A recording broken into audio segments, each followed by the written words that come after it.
මම නීතිඥ ජයන්ත බණ්ඩාර ජාතික විද්වත් සභාවේ නුවරඑළිය දිස්ත්‍රික් සභාපතිවරයා. මේ මොහොතේ මේ රට මුහුණ දෙන අරුබුදය කියන්නේ රාජපක්ෂවරුන්ගේ දේශපාලන භාවිතාවේ ඍජු සහ වක්‍ර ප්‍රතිඵලයක්. ඒක කිසිවෙකුට බැහැර කරන්න බෑ. එහෙනම් මේ අරුබුදයට ගිය රට මේ අරුබුදයෙන් මුදව ගන්න තමයි අපිට අවශ්‍ය වුණේ. අරුබුදයට ගිය රට මේ අරුබුදයෙන් මුදව ගන්න මිනිස්සු එක පොදියට අරගලයක් කරන්න පටන් ගත්තා. ඒ තමයි රාජපක්ෂ උඹලා ගෙදර ඵලයල්ලා කියන පණිවිඩය. ඒ මොහොතේ ලැබුගින්නක් වගේ මේක රට පුරා පැතිරුණාම එහි ප්‍රතිඵලයක් විදිහට මහින්ද රාජපක්ෂ හිටපු අගමැතිතුමාට සිද්ධ වුණා. බලයෙන් පහ කරන. බලයෙන් පහ වෙන්න. ගෙදර යන්න සිද්ධ වුණා. හැබැයි මහින්ද රාජපක්ෂ කියන්නේ ඉල්ලාස් වුණා කියන්නේ.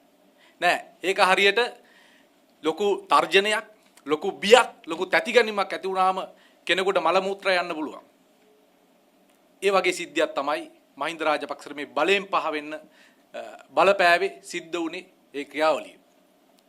ඒ මොහොතේ මුළු රටම එකහඬින් කියා හිටියේ රාජපක්ෂලාගේ පාලනයෙන් තොර ප්‍රගතිශීලී මිනිස්සු අතට බලය ඇවිල්ලා මේ එදිනෙදා දුක් විඳින මිනිස්සුන්ට පිහිටක් සරණක් වෙන්න පුළුවන් පාලනයක් ඇති කරන්න සර්වපාක්ෂික ආණ්ඩුවක් පිහිටවන්න ඕනේ කියන බලපෑම කතිකාව කරලියට ආවා.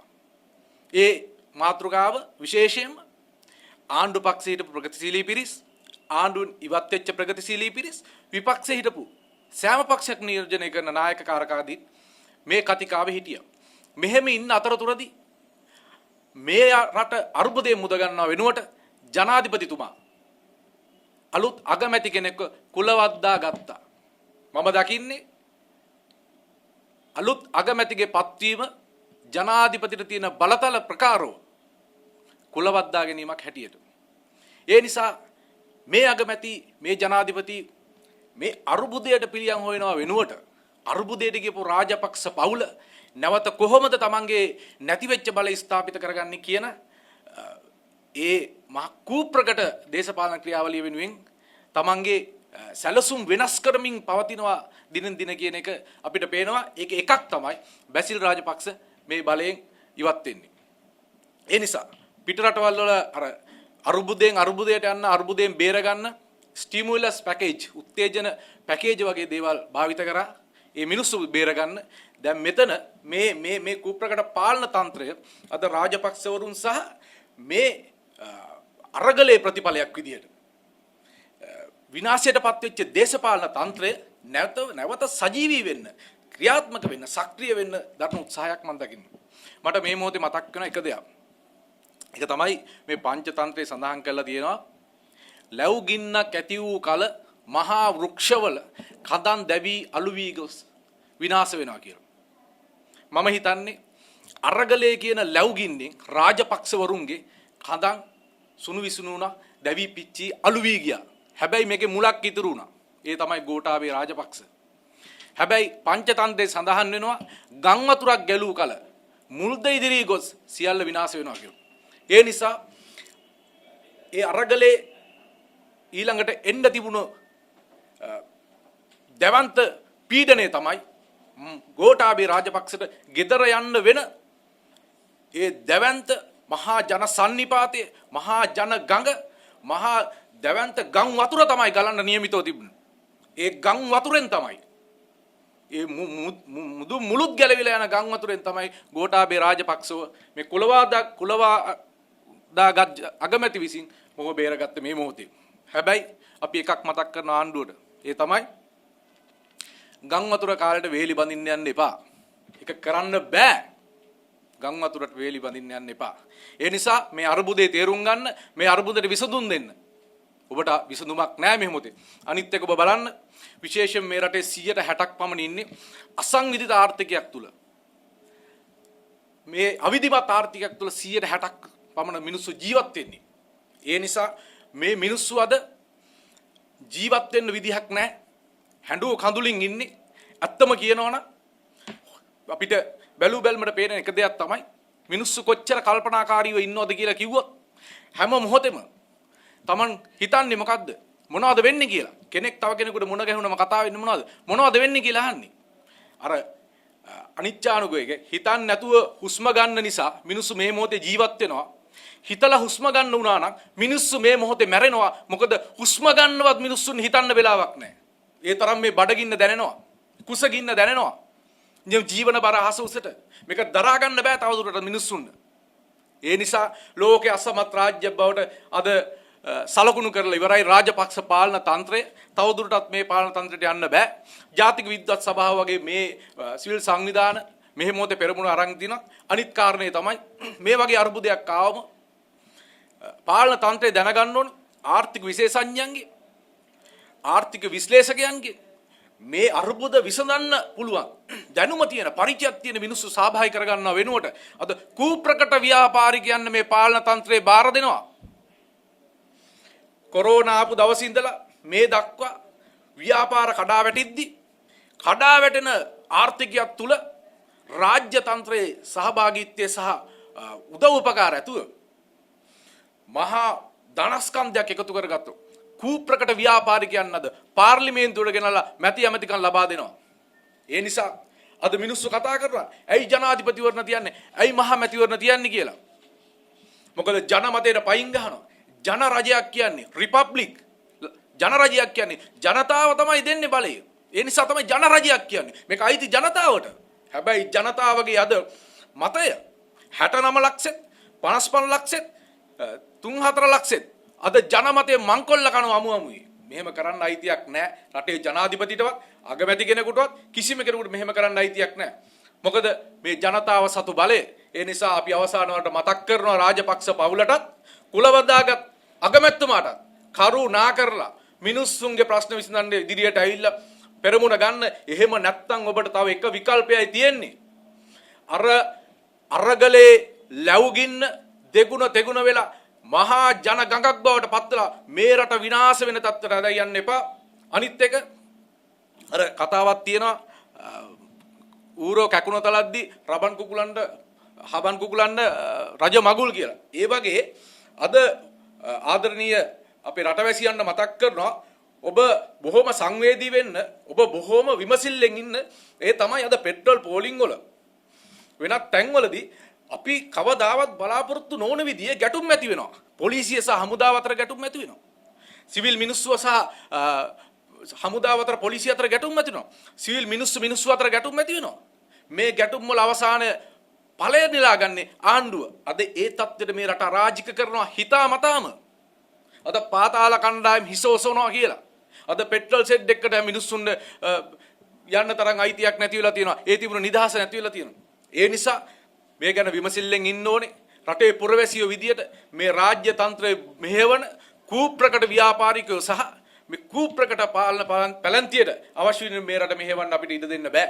ඒ නිසා මේ මොහොතේ තවත් අවස්ථාවක් තියෙනවා. ප්‍රගතිශීලී මිනිස්සු අතර මේ බල හුමාරුවක් කළ යුතුයි. එහෙම නැත්නම් මහා මැතිවරණයක් සඳහා යා යුතු පරිසරය ඔබ විසින් නිර්මාණය කරන්න. ඒ සඳහා අපි සියලු දෙනාගේම මං හිතනවා ආශිර්වාදය අවශ්‍ය උපකාරය අපි ලබා දෙන්න සූදානම් කියලා. ඒ නිසා අවසාන වලට මතක් කරනවා රාජපක්ෂලාට තවදුරටත් මේ මහ පොළොවේ දේශපාලනය කරන්න අයිතියක් නැහැ. සදාචාරම අයිතියක් නැහැ. මේ රට ඔබ විසින් විනාශ කරලා ඉවරයි. විනාශ කරපු රට ගොඩනගන්න අපිට අවස්ථාව ලබා දෙන්න කියන ඉල්ලීම කරමින් මම නියට එනවා. ස්තුතියි. පාට බැලලා ඉන්න ජනතාවට පොලිසිය පාල්නවා. මේක මානහිකව මෙතන කරුණු දෙකක් තියෙනවා. එකක් පොලිසිය ඉන්නේ සාමාන්‍ය රටේ නීතිය සාමය සහ නීතිය ආරක්ෂා කරනවා.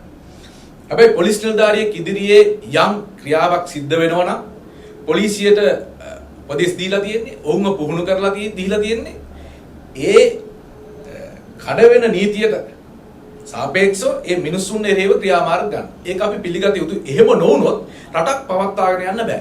හැබැයි අනිත් ප්‍රශ්නේ තමයි මිනිස්සු ඒ ගැටුම් ඇති කරගන්නේ හෝ ගැටුම් ඇති වෙන නිර්මාණය වෙන්නේ මිනිස්සුන්ගේ වරදින් නෙවෙයි. මේ වරද කරන්නේ ආණ්ඩුව. මේ තත්ත්වය දැන් අද පෙට්‍රල් අද ප්‍රශ්නේ ගත්තොත් එහෙම හැම මිනිහම මහා පාරට දාලා තින්නේ. පෙට්‍රල් පෝලිං වල අද මිනිස්සු දුක් විඳිනවා.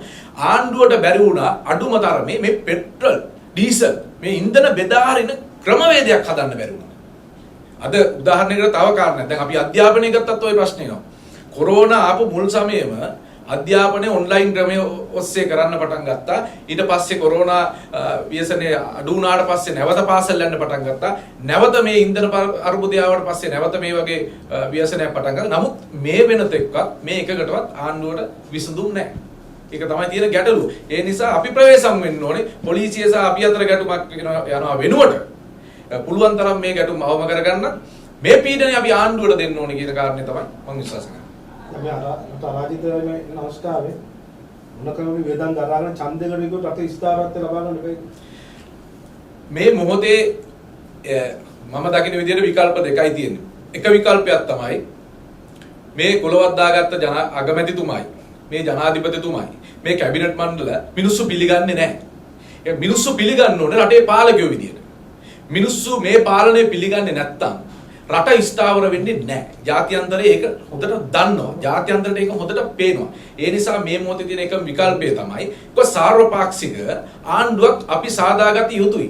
ඒක තමයි අපි පිඹුරුපත් සකස් කරන්නේ. ඒක කරන්න පුළුවන්. හැබැයි ඒක කරන්නේ නැහැ. ඒක කරොත් එහෙම එහි විපාක දන්නෝ රාජපක්ෂලා ප්‍රමුඛ මේ කූප්‍රකට දේශපාලඥයෝ සහ ව්‍යාපාරිකයෝ ටික දන්නවා. ඊළඟ විකල්පය තමයි අද රාජ්‍ය සේවකයෝ කියනවා අපිට වැටුප් අවශ්‍ය නැහැ. අපි සූදානම් මහා මැතිවරණයකට අවශ්‍ය සම්පත් දායකත්වයේ දෙන්න.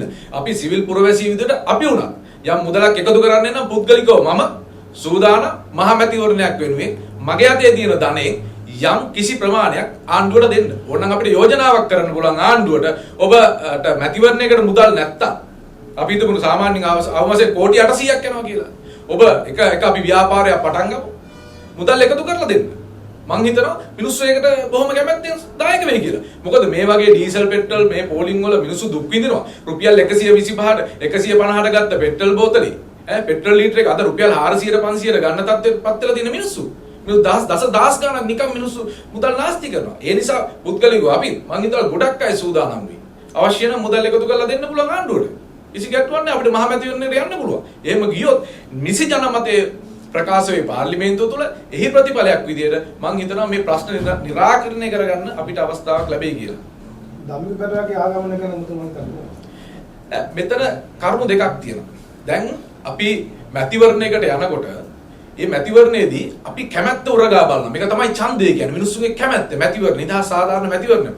එහිදී සාමාන්‍යයෙන් හැම පක්ෂයක්ම ඉදිරිපත් කරනවා දිස්ත්‍රික් මට්ටමින් තමන්ගේ අපේක්ෂකයෝ. ඊට අමතරව ජාතික ලැයිස්තුවෙන් අපේක්ෂකයෝ ඉදිරිපත් කරනවා. එතකොට තමන්ට ලැබෙන ඡන්ද ප්‍රතිශතයට සාපේක්ෂව ජාතික ලැයිස්තුවෙන් පත් කරන්න පුළුවන්. ඒක තමයි සාමාන්‍ය පිළිගත් සම්ප්‍රදාය. එතකොට ජාතික ලැයිස්තුවටවත් ඇතුළත් කරපු නැති පුද්ගලයෙක් කොහොමද ජාතික ලැයිස්තුවෙන් පත් කරන්නේ? ඒක සදාචාර විරෝධී. ඒක ව්‍යවස්ථා විරෝධී. මේ තියෙන ව්‍යවස්ථාවේ තියෙන සිදුරු වලින් රිංගලා ගිහලා තමයි මේක කරන්නේ. අනිත් එක තමයි ඒ ආපු ව්‍යාපාරිකයා ගැන ජනමත විචාරණයක් තිබ්බොත් කොච්චර විශ්වාසයක් තියෙයිද? ඒ කුප්‍රකට ව්‍යාපාරිකෙක් නැත්නම් යහපත් හොඳ ව්‍යාපාරිකෙක්ද කියන කාරණේවත් අඩුම තරමේ තෝරලා බෙල්ලා බැලුවොත් ඔබට තීරණය කරන්න පුළුවන් ධම්මික පෙරේරා මේ ඇමතිකමට හෝ മന്ത്രിකමකට සුදුසුද නැද්ද කියලා. මේක තමයි ඇත්ත කාරණේ. You're watching the Life Traveler channel.